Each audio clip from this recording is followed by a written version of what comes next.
செந்தில்நாதன் அவர்கள் குக்கர் சின்னத்திலே வாக்கு கேட்டு வந்து கொண்டிருக்கின்றார். நம்ம திருச்சிக்காரோ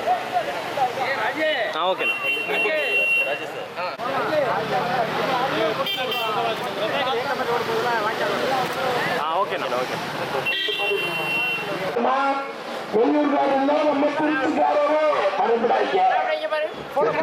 குக்கர் குக்கர் குக்கர் வாக்காள பெருமக்களே, பெரியவர்களே, தாய்மார்களே, ஏமாந்தாங்க போன வாட்டி அதிகமா போட்டு ஏமாந்து இருக்கிறாங்க. எங்க இருக்காருன்னே தெரியல. பெருவாளுக்கு சொந்த ஊர் அறந்தாங்கன்னு சொன்னாங்க. அதோடு சரி, இப்ப திருநெல்வேலியிலிருந்து ஒருத்தர் அறிஞ்சிருக்காங்க. ஏமாறாங்க.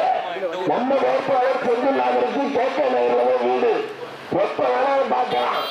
எந்த குறையா இருந்தாலும் சொல்லலாம். நிவர்த்தி செய்ய மண்ணின் மைந்தருக்கு குக்கர் சின்னத்தில் வாய்ப்பை தாருங்கள். மனவாதிகள் குக்கர் சின்னம், வெற்றி சின்னம், குக்கர் சின்னம். அன்பார்ந்த வாக்காளர் பெருமக்களே, குக்கர் சின்னம், குக்கர் சின்னம்.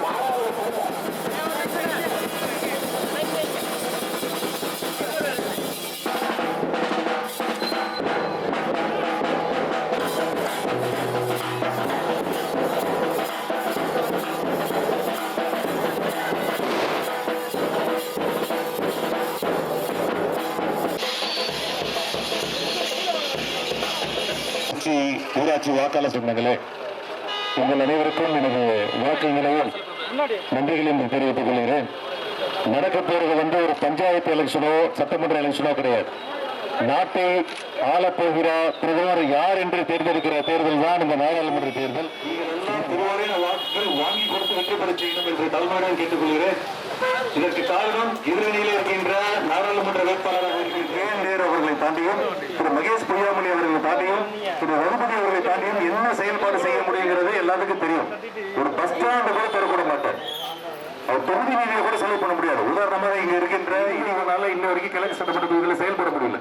எந்த ஒரு நிகழ்ச்சிக்கு இனிகோ கூப்பிடல. அதே மாதிரிதான் திருநாவுக்கரசர், எல்லா திருநாவுக்கரசர் குறை சொல்லுவாங்க. அந்த 45 ஆண்டு பொது வாழ்க்கைக்கு சொந்தக்காரன காங்கிரஸ் முன்னாள் நாடாளுமன்ற உறுப்பினர் திரு திருநாவுக்கரசர் எதனால செயல்பட முடியல? அவராலே செயல்பட முடியலன்னா வேட்பாளர் கூட்டத்தில் அழுகிற திரு துரோகினால என்ன செயல்பட முடியும்? கண்டிப்பாக செயல்பட முடியாது. எனவே மத்தியிலே அமைப்போகும் ஆட்சியில் இருந்து திருச்சிக்கு வேண்டிய நலத்திட்ட உதவிகளை குறிப்பாக ஆளுகின்ற எந்த ஒரு அராஜ்ய ராஜினாமா செய்துட்டு அவங்கள்ட்ட வந்து நிற்கிறேன்.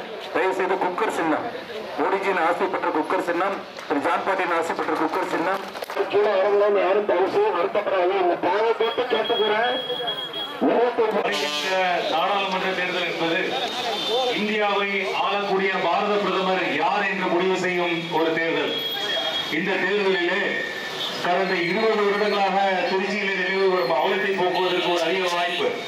காரணம் என்னவென்றால், கடந்த 20 வருடங்களாக திருச்சியில் இருந்து திருச்சி மண்ணை சார்ந்த யாருமே நாடாளுமன்ற உறுப்பினராக சென்றதில்லை. கொஞ்சம் பஸ்ஸை விட்டுருங்க, கார் கொஞ்சம் ஒதுக்கிடுங்க, கொஞ்சம் விடுவாங்க பஸ்ஸை விடாது. கடந்த 15 வருடங்களாக திருச்சியிலிருந்து தேர்ந்தெடுக்கப்பட்ட நாடாளுமன்ற உறுப்பினர் மத்திய அரசுக்கு இணக்கமான சூழ்நிலை இல்லாத காரணத்தினால் திருச்சி என்பது 20 வருடங்களாக தேக்கநிலையில் உள்ளது. எல்லாத்துக்கும் தெரியும். திருச்சியிலிருந்து எம்பி யாருன்னு தெரியாது, திருச்சியில் உள்ள எம்பியோட வேலைகள் என்னன்னு தெரியாது.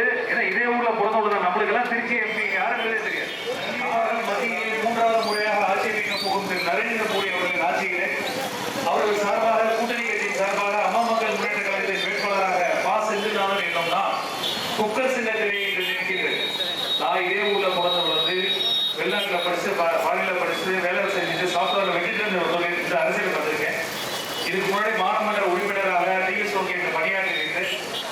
நல்ல முறையில் பணியாற்றினேன். இப்ப இந்த நாடாளுமன்ற போட்டிக்காக என்னோட பதவியை ராஜினாமா செய்துவிட்டு, தார்மீக முறையில் செய்ய தேவையில்லை, இருந்தாலும் இது ராஜினாமா செய்துவிட்டு இன்று ஒரு வேட்பாளராக உங்கள் முன் இருக்கின்றேன்.